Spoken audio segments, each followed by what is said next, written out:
Hey everybody, it's your boy Gerald. Welcome back to the channel. Today we're going to be talking about web crawlers. We're going to be using Golang and a framework called Kali that will allow us to build these web crawlers. And then we're going to put an API abstraction on top of it so that we can think about how we'd access this data from an application.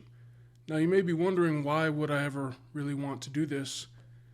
Really, it's useful in situations where you're solving a problem that APIs don't already exist in that space.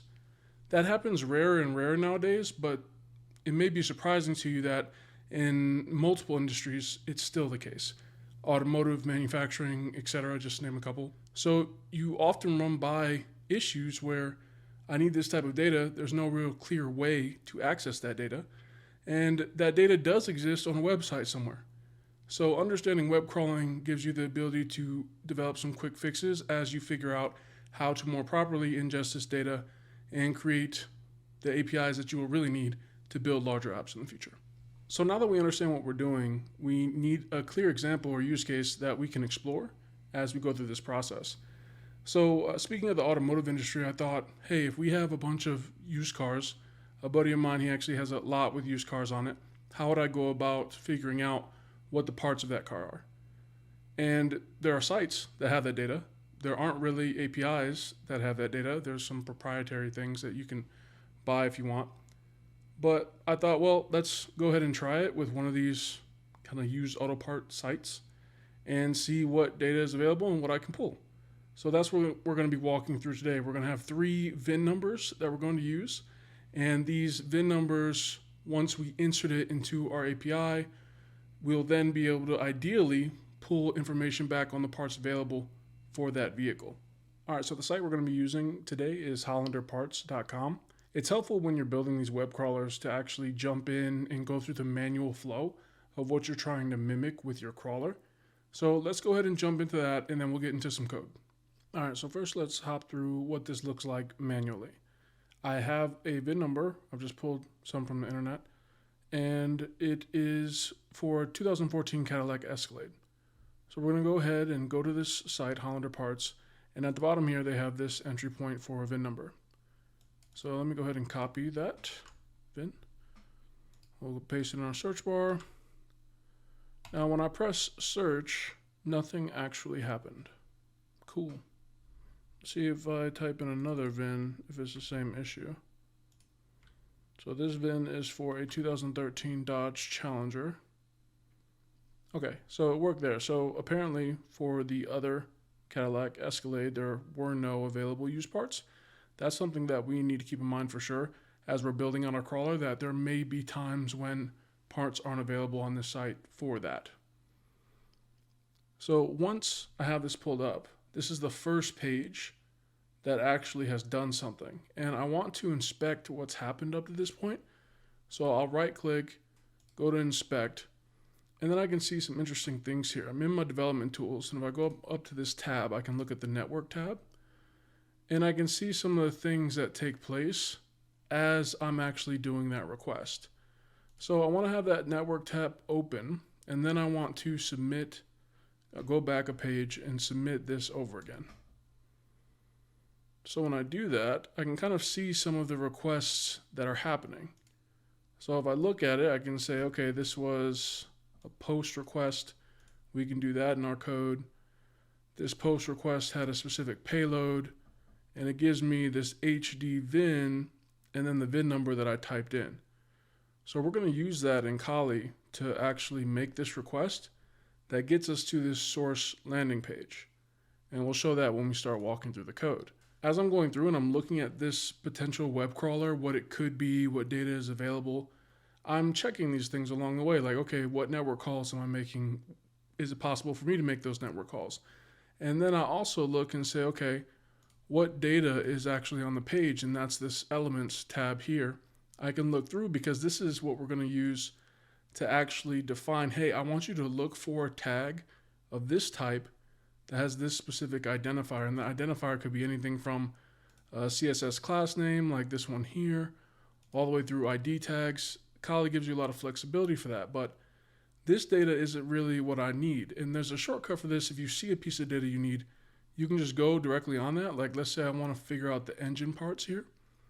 I can right click on that and then I can inspect that specific element, and that'll bring me down to all of these div tags in this case, and I can see immediately that they all have this YMM selection in common. So if I look at this, I can see it has an A tag within it that is a link that leads me to another page. And this page is something that I would want to follow with my web crawler to get the next part. So let's just see what that would look like manually if I just clicked on this link, which leads me to this other link. It seems to be another page specifically, which also has this repeating kind of engine theme here. So I'm going to click on that again. Let me inspect that real quick first. So it's still in this YMM selection tag, but it has another link that leads me to a specific type of engine. In this case, if you look at the URL, it says the 300 engine. And then there are various types of engines from the looks of it. And let's just keep diving all the way through because I want to see. I'm going to inspect this. Say, okay, I still see this YMM selection, which is a pattern. Let me go ahead and click on that. All right. Taking a minute. Awesome. So now I'm actually on a page that has data that I would be interested in, like these prices or where to find them at. You know, this is where we'd actually want to figure out how to get to. But in order to figure out how to get to this, I usually go through and walk through the site and figure out, okay, what is the path that this website is taking me on so that I know what data is available and what I need to traverse in order to make that happen. Now that we've went through actually figuring out what we want to get to, as an example, in this case, engine parts, let's jump into creating our API. And then we're going to actually get into writing our web crawlers and talking more about Kali and how it works. So this is going to be a lot of fun. Before we jump into Kali, let's quickly set up our API abstraction, which is going to be in our main.go file. So let's jump into that and write some code to actually make it so we can call this thing, this API we're creating, and use the VIN number, which we typed in manually, to actually pass through to our web crawler, which we're also going to need that number for. So let's go ahead and write this really quick. We're going to use Gorilla Mux, which is just a simple HTTP router. I already ran the Go mod stuff to get everything imported.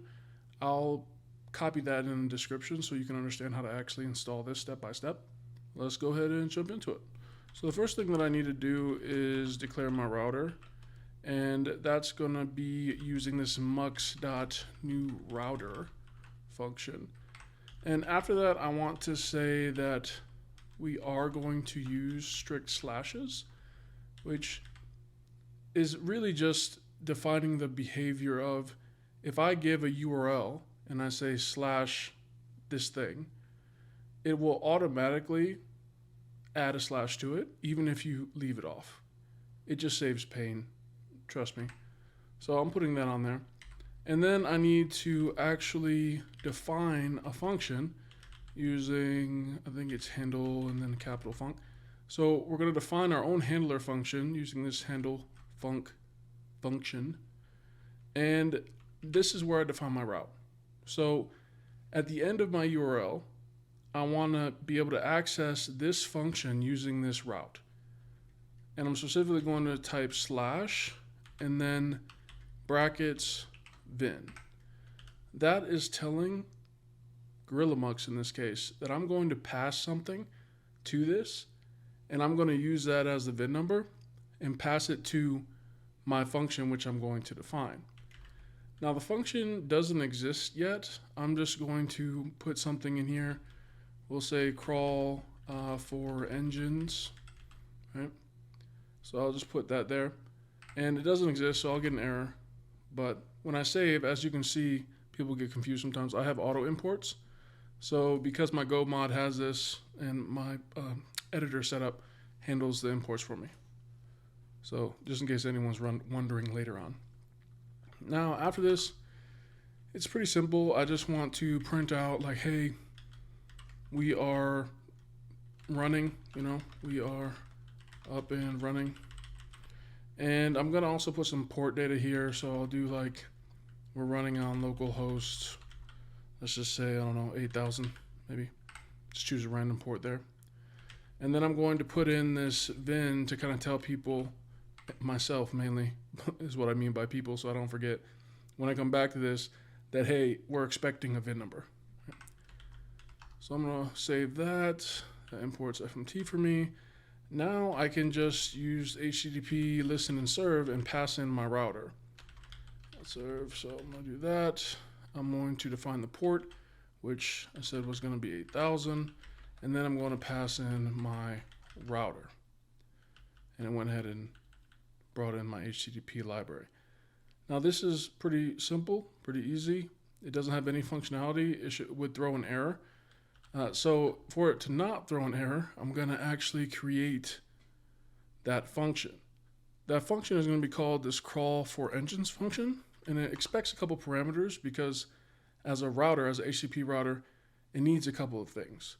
So I'm going to define that func. I'm going to say crawl for engines here, and then there's two things that it expects. It expects a writer, which is of type http.response writer, and it expects a request. So that would be R, and it's a pointer to HTTP request. Okay.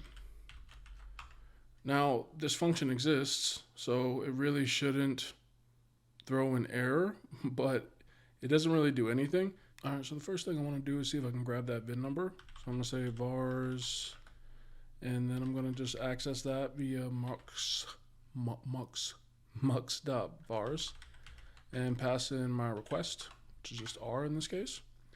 At that point, I should be able to just access VIN by accessing the vars and then using these brackets and type VIN. So that should be a thing.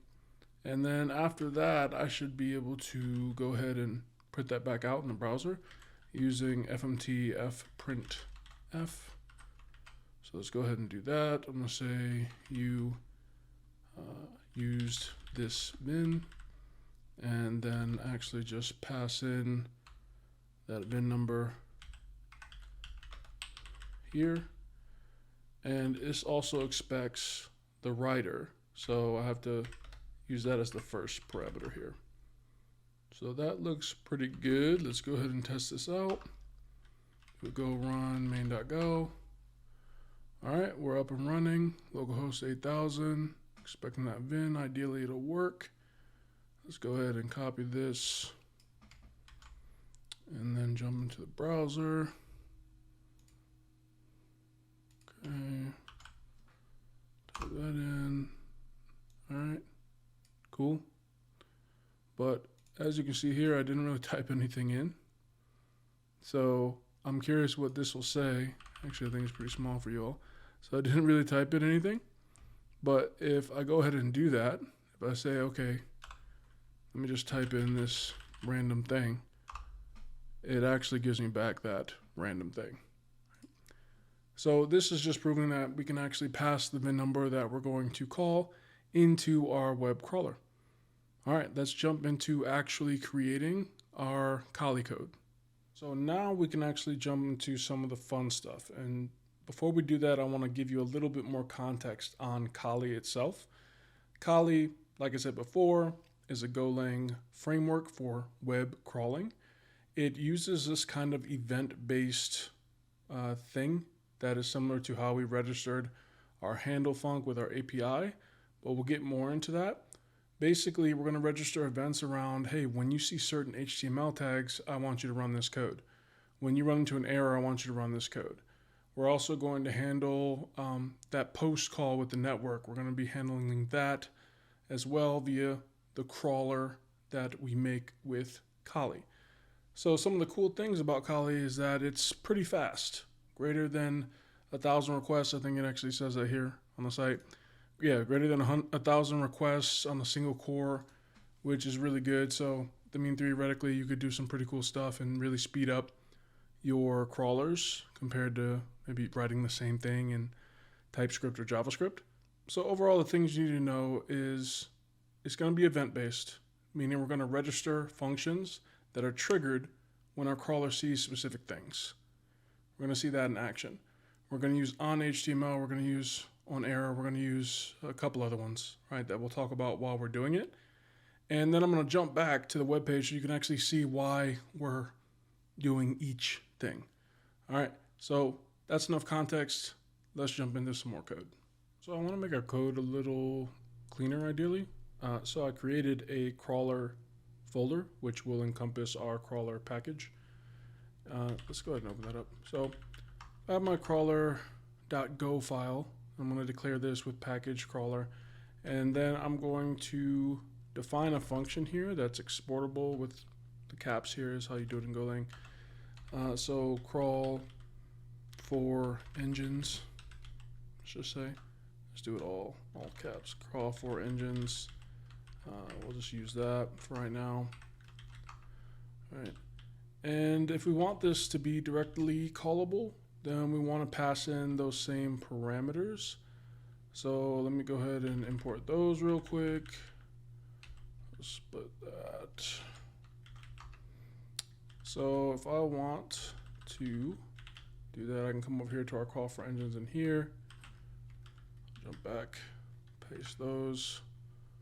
Awesome. Now, while I'm here, I might as well just copy this code and paste that as well. All right. So now I have this code here. Same as what was in the other one. I can just define my data models here. I can define stuff here and keep it logically separated for sanity's sake for myself. Now let's go ahead and import this package into our main.go file and use that instead of the function we've defined over there. Do that by opening my main.go file. And now that we're here, I'm going to delete this. I'll comment it out for now, just in case. And then up here, I'm going to say simple Kali example / crawler. No. Oh, but I bet if I did this, crawler, let's see, go run main.go. Oh, whoa. Go run main.go. All right. It worked. So now that we've done that, we can go back to that function and actually start creating our crawler. So let's do that. Let's go into our crawler package. We have our VIN number. The first thing that we need to do, I'll create some comments to do that, is handle the post call with the VIN number. And Kali has a specific way of actually doing this. So before that, we need to actually instantiate Kali by creating a new collector. So create new Kali collector. All right, we'll go ahead and do that. So let's go ahead, we can do that, we'll call it C, and we can say Kali.newCollector. And then we're gonna add some config items here. We're gonna add Kali.allow URL revisit, which allows URL revisits, because we're gonna be getting a lot of links from these tags, and we need to be able to revisit this URL. And we also need to define a maximum depth. I forget what the default was. I want to say it was like 10, but I messed around with it and I ended up just putting it at 100. I'll probably reevaluate this, but yeah, use a comma. So I'll probably reevaluate that. But for right now, this is our base collector. This is what we're going to use. We're going to use C and define a lot of things, those event handlers, all that good stuff. Right. So now let's handle that initial post call. And just to kind of refresh your memory here, if I pull up our browser and we go to Hollander parts, if if I backspace, not backspace, if I traverse backward in the website, you can see that I use this VIN number and it was typed into this kind of search bar. I hit search, that triggered that post action. So if I looked, so I may have needed to have this up when it happened. Yeah, let's go ahead and have this up when it happened. Hit search, do the thing. It's taking a second. All right, great. So now that I did the thing, if I scroll up, I can see home. And this is the request we're trying to mimic. So ideally, I should end up with this page. And this page's data, all the elements on this page as kind of a starting point in my crawler before I go somewhere else. So that's just a quick recap. Let's go ahead and type the code that will handle that. All right, so that's going to be using c.post multipart. And then it expects the name of my site, which I'm going to just pull out into a URL and say that that site is equal to, let me just paste it in here. All right, good. Get out of there. So this is our base URL site, hollanderparts/home. And then in there, I'm going to actually pass that in first. Then I'm going to define my post request, which in Golang is a map with string as a key and array of bytes.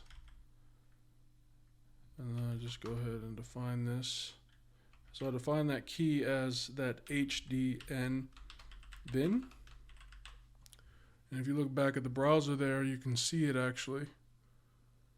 Let me show you. When we were in the network tab, just so in that payload section here, this is where I'm getting that HDN bin. So HDN bin. Let me make sure I type that right. HDN bin, yep. And then I'm going to go ahead and convert my variable to this byte array here, and I'm going to pass in that bin number, which I pulled up here on line 14 from my variables. All right. Add that comma, we forgot it. Great. Good, so that's the first part. So this is the very first thing that we had to do. Now let's see what happens when we try to run it with just this.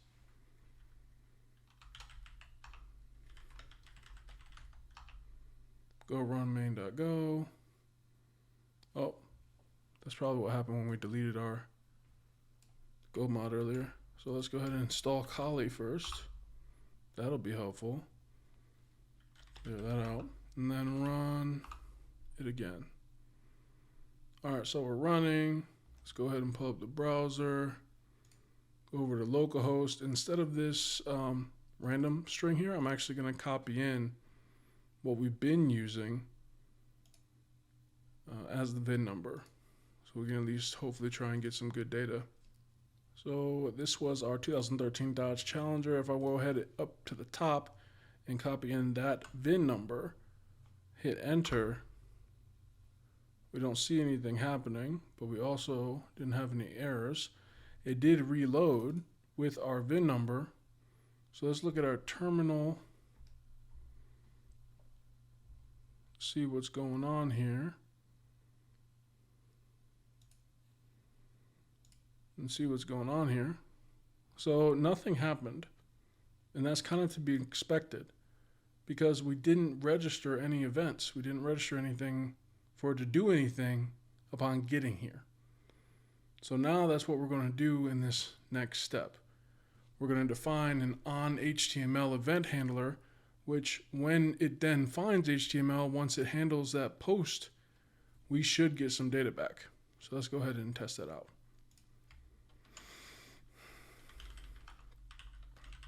Go back into my main.go file. Go ahead and delete this crawl for engines. I didn't need to get here, but we'll do some code cleanup. And then I'll jump into my crawler. So now that I'm in my crawler, I can define at this point what I want to do when it comes to that data. So I'm going to go ahead and define a couple events, right? There's a couple that we want to have there just in case something goes wrong. So first I want to do is I want to define a c.onError because we need to understand when there's an error. This takes in a function that takes in two arguments. One is that response. So that's a Kali that response. The next is our error, which is just an error. Okay. So in the case of an error, we're defining this function which would handle that event. And we're simply just going to log out to the screen in that case, hey, something went very wrong. And pass in that error. Give a little space. Okay. So that's one of the first things we want to do. We want to understand what happened. We also want to see the URLs we end up visiting. So when I go to a particular URL, my crawler actually goes to that. I want to see what the heck am I doing, where am I at? So we're going to do another event there. We're going to say c.onResponse, which will give us that information. This also takes in a function. It takes in this response, Kali response object. Kali.response. And then here we can do the same thing. Just print out to the screen, hey, we visited, and then we can say r.request.url, which will give us the request URL. Right. This will track where we've actually been and will help along the way of trying to troubleshoot what the heck is going on. Okay. Then we want to define as our last kind of boilerplate event handling thing, what happens when we're finished. Right. So in order to do that, we type c.onScraped, which this means, hey, my scraper's done, it's over. This takes in a function which also takes in that Kali response. I saw a typo up here. It's Kali, not call. All right, Kali response, and then I can go ahead here and just do something simple like fmt.println, we finished. Right. So we're done. The whole crawler is done. Right. Now request URL is also what we're going to show that we finished on. See another typo here. All right. So we have onError, which handles, hey, something went wrong. We have onResponse, which will actually show us the path of URLs we're showing because there'll be multiple URLs that we're going to be traversing. We want to be able to see where we've gone. And then we want to be able to see the last URL that we went to, which is what our onScraped event handler is going to handle. So let's run this and see if it changes anything, see if we got any errors or anything like that. Let's go out of this, do go run main.go. All right, we're up and running. Let's take a look at the browser. I'm going to hit refresh here. Now if I look at my terminal, not really seeing anything yet. No news is pretty good news. It's also the first time I'm taking this step by step. I usually write it in bigger chunks, but I want you to understand what I'm doing as I'm doing it. All right. So now let's go ahead and jump in on this onHTML function that we're going to register so that hopefully we can get some data actually back. All right, so the first thing we got to decide when writing our onHTML function is what HTML we need to use. So let's go back to the site and actually look at what we might want to use. If I go back here, I can see there's this, list here, and I really just want this engine parts because I'm trying to test getting some parts. So let's go ahead and do right-click, inspect here, and then go through and see if I can get that part. So I can see this div pretty much encompasses all of that. So if I jump in here, I can see that there's two columns. Okay, so what I want is in column 1. So I can see all the data that I really want is here in search column 1. So if I do that, then I can see these individual elements, which are all these YMM selection. So if I go here, then I can see the link that would actually get me to the next page that I would go about crawling. So, I mean, there's multiple ways to go about this, but why don't we just get this column, loop through these elements until we find this engine, because you can see each of the inner text kind of has its own thing. So once I find this engine inner text here, then we can follow this link or capture this link, do whatever we want to do with this link at that point.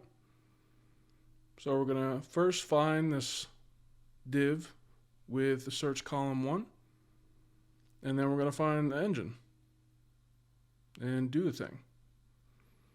We should probably also define some data structure so that we can then return like JSON to our app. So we'll probably define some of that stuff too. All right, sounds good. Let's jump into it. First, let's define what we're looking for. We're looking for an engine. So let's define a data structure that actually handles what an engine would be. So I'm going to say type engine. We're just going to find that as a struct. And then I have one actually already made, so I'm just going to use that. And then we'll talk about what I did. So here I have a few fields. I have name, URL, price, shipping information, image, and grade, which is all based on kind of that end page we saw with all the data that we may want to use. And I only have 2 that are necessary. Like you can define the price, shipping, image, and grade optionally, but the name and URL we're going to say is necessary for now.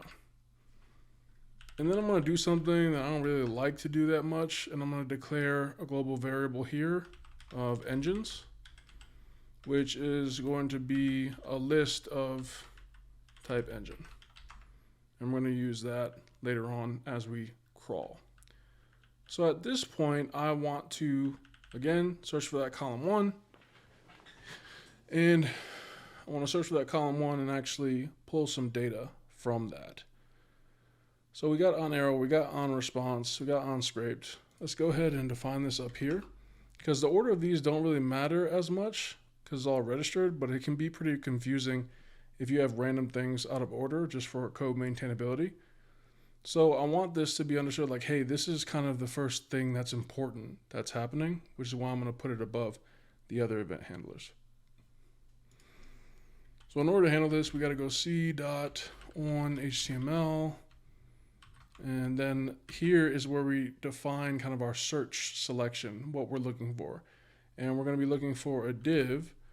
This goes off kind of jQuery-ish syntax for query selection of HTML tags and CSS selectors, things like that. So I'll put some of that in the description as well. But in this case, if we want that, we need to type this div, brackets, and then we're going to type class equals search call 1, which matches what we saw on our web page. So now, like my other event handlers, I have to define a function. This function is going to take in an HTML element that it actually finds. So we'll say the Kali.html element, and then we'll go ahead and open that function up. Now, this is where it gets pretty interesting because you can do some cool stuff. I'm just going to right now print out the element itself just to see what happens. Okay, so let's exit out of here, clear that out, and we'll do go run main.go. And then we'll come over to our browser, go to our API. We should have the same number here. I'm going to hit refresh, pull back up our terminal. Okay, we're waiting. So nothing actually happened there. I think maybe I need to just write it to the writer. Oh, get out of there. Let's take a look. So right now I'm doing this, but I should be able to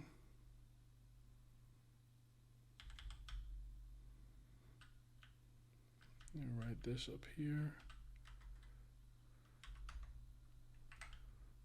Maybe pass in H here. And instead of saying, hey, we'll just say, this is the HTML elements for your search. This might not work. But let's go ahead and see it.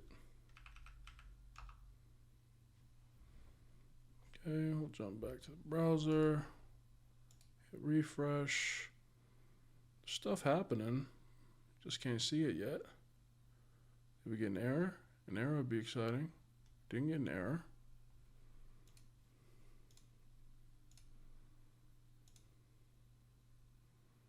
Yeah, we got no error, we got no data, we got nothing. You know what I forgot that I think I need to add? Is this wait functionality.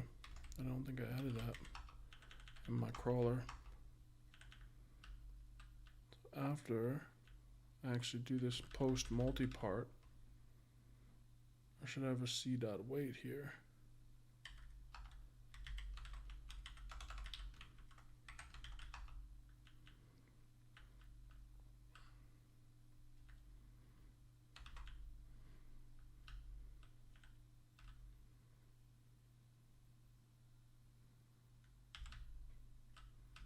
I'll pull this above. I'm also going to do an on request. You know what also I'm not using? I'm not using log. Like, why am I not using log?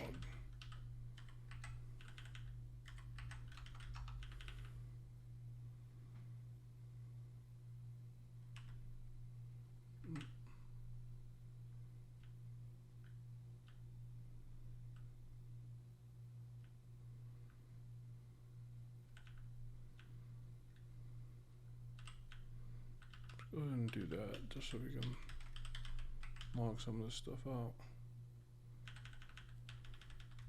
It's actually logging. I'm not trying to format this.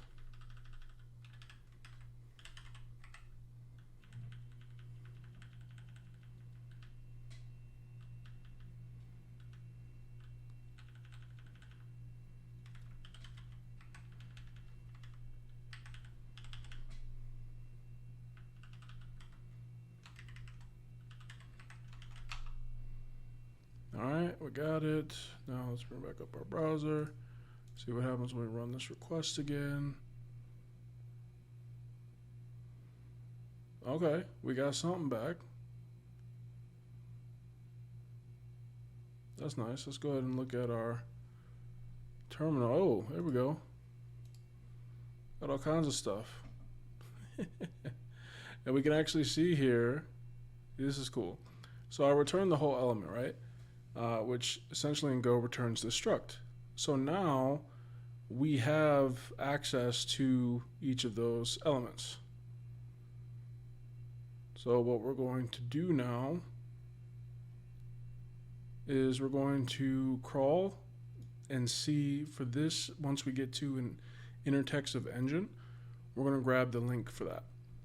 And if you go down here, you actually see something interesting, which is the first page before our post. So that was our home page that had these dates here. All right, let me go ahead and show you that. So if you go to Hollander Parts, where we were, and you go back to the home page, you can see this here is that first column. Let's inspect that just to make sure that theory checks out. If I dive in, yeah, and I search column 1, you see that class is used there. So it also saw that on the first page. So that event handler triggers every single page, which is really important to note as you go through this and you're writing your logic. So in the next step, we're going to actually dive into that column, search for inner text HTML that's of engine, that says engine, and then capture that link so that we can follow it with our crawler. I've done a couple things, and let's go through what I've done here. So this is all our API really knows about. We have some other internal helper functions that we're gonna go into because of the flow we kind of outlined earlier. Is a lot of like, hey, we have to go and traverse this and then jump into this and traverse that as well. So I wanted to break that down to where it's a little cleaner and easier to understand, so the code wasn't really messy. In this case, I'm still pulling my VIN from my router, my Gorilla Mux API, and I'm using that and passing that data into my crawlers. So you see here I have like this initiate mega crawlers thing, because from here on out, we actually create multiple crawlers to do multiple things on this particular site. The first function that we have here is the get engine link function. That's just an internal function. This lowercase indicates with Golang that it's not accessible outside of this package. All this does is take in that engine link, and let me go ahead and show you in the browser because I want you to understand why I have to do this. Of course, there's probably different ways, but I'm just going to walk you through what I did. So we hit the VIN number, and now I'm at the point where I'm on this page from our crawler's perspective. When I see this engine link down here, all it's giving me, let me make that bigger for you. All this is giving me here is a link to where that engine data actually is. So I need to traverse that first before I can do anything. So the purpose of this function that I have here is really just to get that link that's going to lead me to this next page. That link is this. Here, let me show you. So we're on the engine page. We now see this second engine page that is this link. I click on that, and now I see a bunch of different type of engine parts. Still haven't gotten to the actual engine yet, but this first function here really just focuses on getting that initial link that then leads us to this page we just ended on.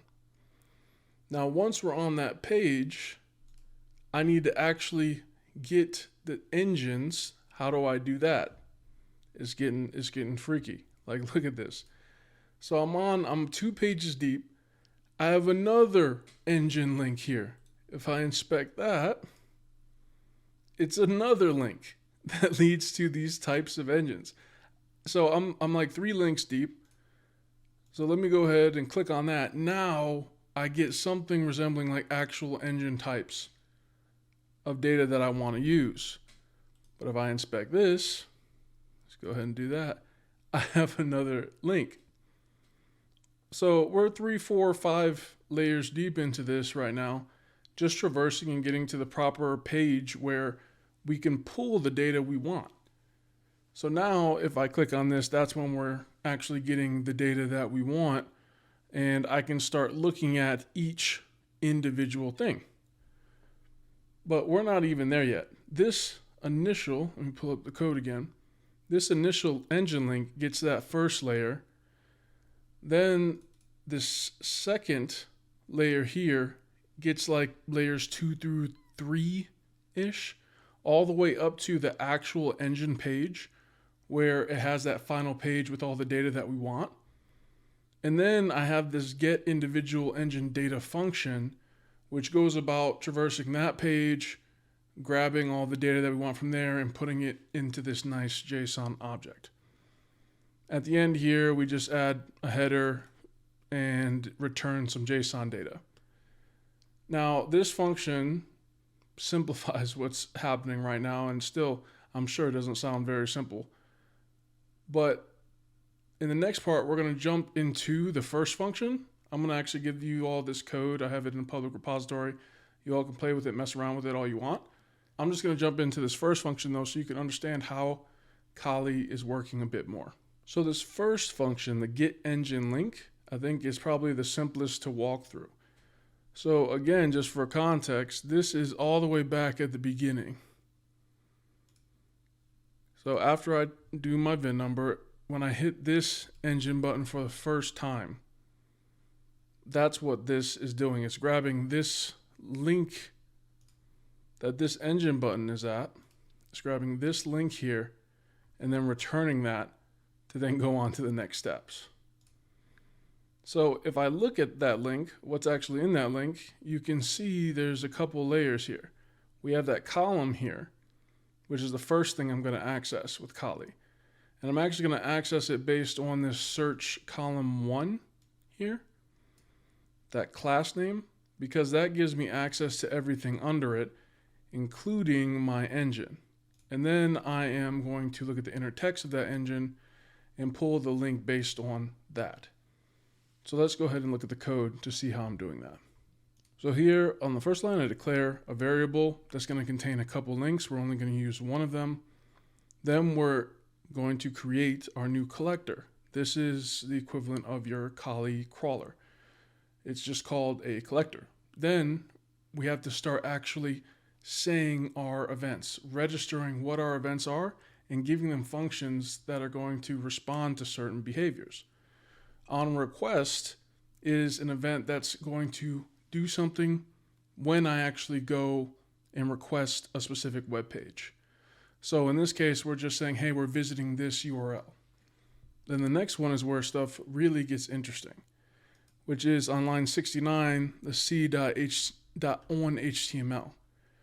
This is where I use this jQuery-like syntax to access that search column 1 that I noted to you in the previous screen on the browser. And then I say, when you say that, I want you to execute this function.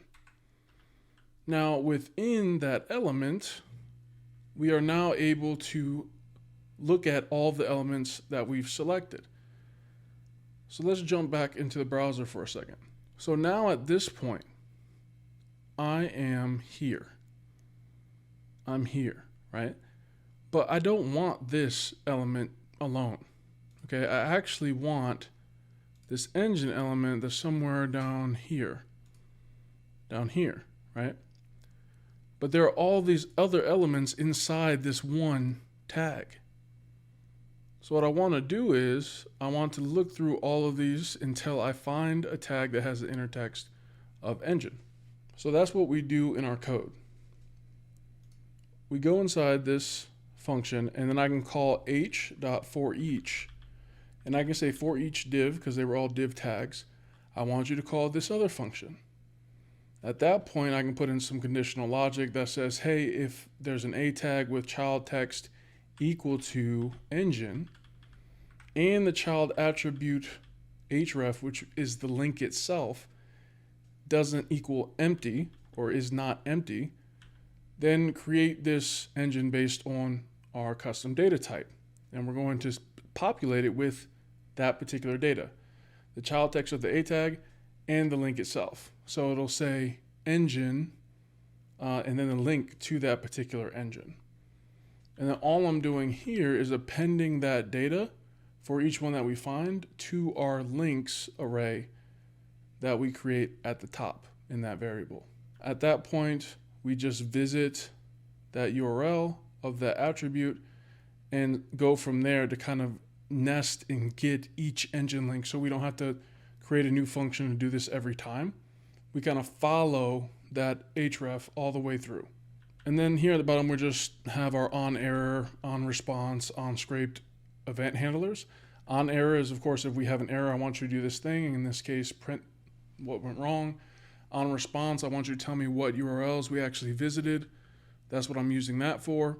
And then on scraped is, hey, the scraper's done, so here you go. This was your last URL. In the same function here, we're handling that post in the beginning of actually taking the VIN number, handling that post, and all the other results kind of happen afterward with those event handlers. At the very end of our function, we take the second link. This is index of 0, right? So we're taking the second item in this links array, which is the link to the engines, the core engine themselves. And then we're sending that up the chain to then continue kind of our mega crawler space. Now I know there's different ways and more ways to make this more efficient, and I'd love for you all to comment and let me know. But this is just what I got working, with my day job. So, but definitely leave comments below if you see things that you would like to do or change. This repo is public, so feel free to submit a PR if you want.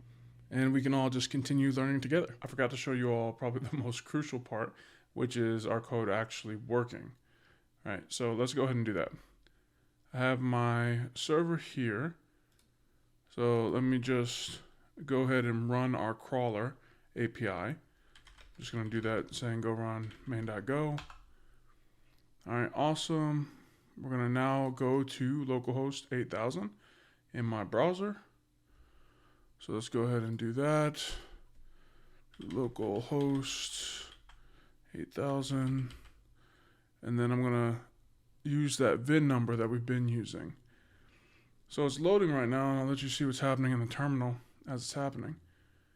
It's going through and it's crawling each page using those event handlers that we set up. And when it's done, it'll take a second here, but when it's done, it'll actually spit out that JSON into the browser. I also have it spitting it out here into the terminal as well, but I'll probably fix that later. So let's give it a second, and then I'll show you the output. All right, looks like we got the output. This was output in the browser of the JSON. You can see each of those individual items that we're going for, the price of the particular engine, the shipping method, the image associated with it, and all that good stuff. Again, I'll copy this code into the bio so you can go through it yourself and mess around with it. If you learned something, please like and subscribe, and I'll go ahead and see y'all in the next video.